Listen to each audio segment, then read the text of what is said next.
In this video, I want to answer the question, what is psychological safety?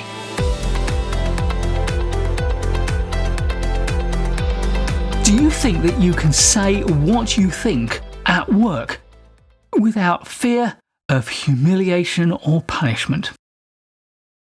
If you don't, then it's likely that you're going to suppress some of your ideas or concerns.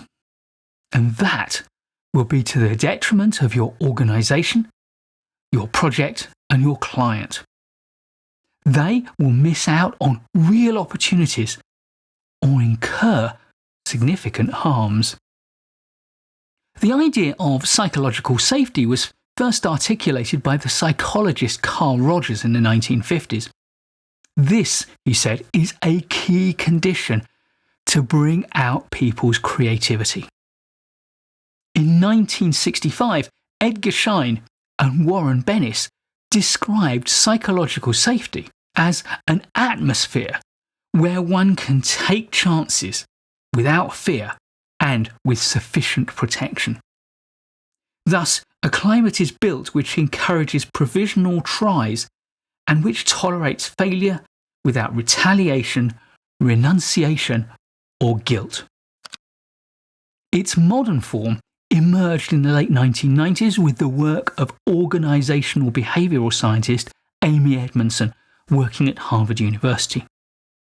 Edmondson described team psychological safety as a shared belief held by members of a team that the team is safe for interpersonal risk-taking. The sort of interpersonal risks that she had in mind were things like saying that you don't know or you don't understand something, expressing a concern that something won't work or is dangerous, or suggesting a better way of doing something. Now, taking a risk around team members may sound simple to some people, but it can be a tough task when people feel that by saying something, they're likely to meet with resistance at best and opposition at worst. So Edmondson devised a simple way to measure a team's level of psychological safety. She asked team members how strongly they either agreed or disagreed with a series of statements. If you make a mistake on this team, it is held against you. Members of this team are able to bring up problems and tough issues. People on this team sometimes reject others for being different. It is safe to take a risk on this team. It is difficult to ask other members of this team for help.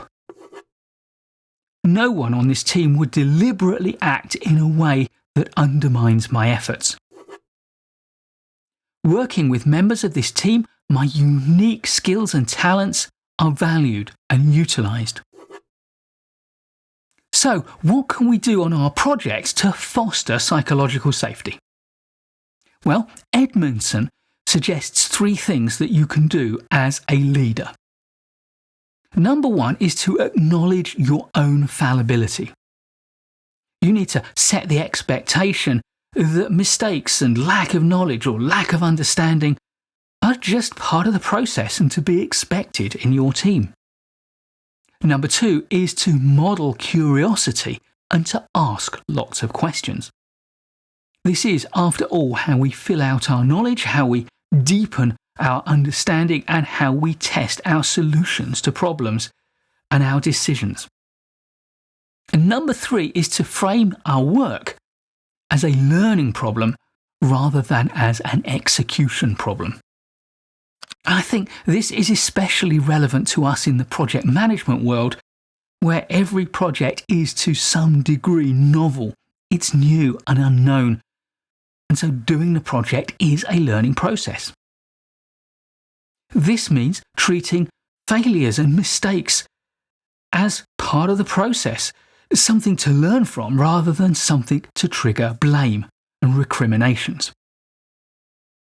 To these excellent suggestions, I would add 5 minor ones of my own.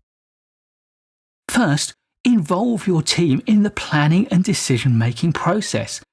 make them feel that their input, their ideas, their creativity and their concerns are as important and valuable as yours.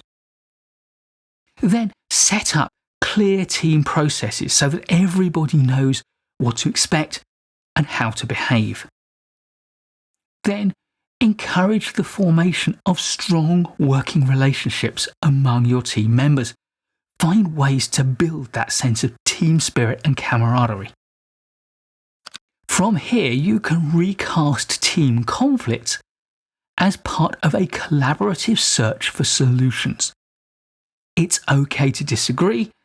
It's just not okay to do so in a way that is disrespectful or makes anyone feel small or got at.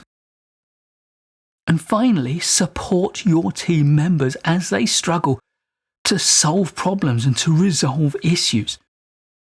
It's part of the job of a project to tackle new problems, to solve the issues that you've got, and to make things work. Without a doubt, psychological safety improves outcomes.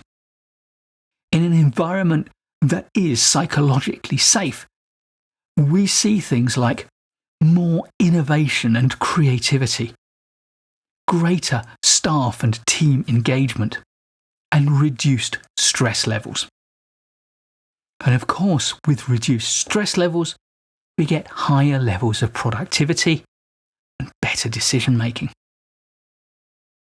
So, to summarise, psychological safety is the feeling that we won't be criticised or punished or humiliated if we offer our concerns or our questions or our ideas.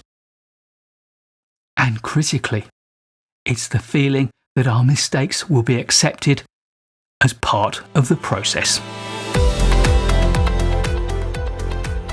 Please do give this video a like if you enjoyed it or learned from it, or if you just want to encourage me, even though you think I may have made a mistake. I'll be making loads more great project management content for you, so please do subscribe to the channel and hit the bell so you don't miss any of it. And I'll look forward to seeing you in the next one.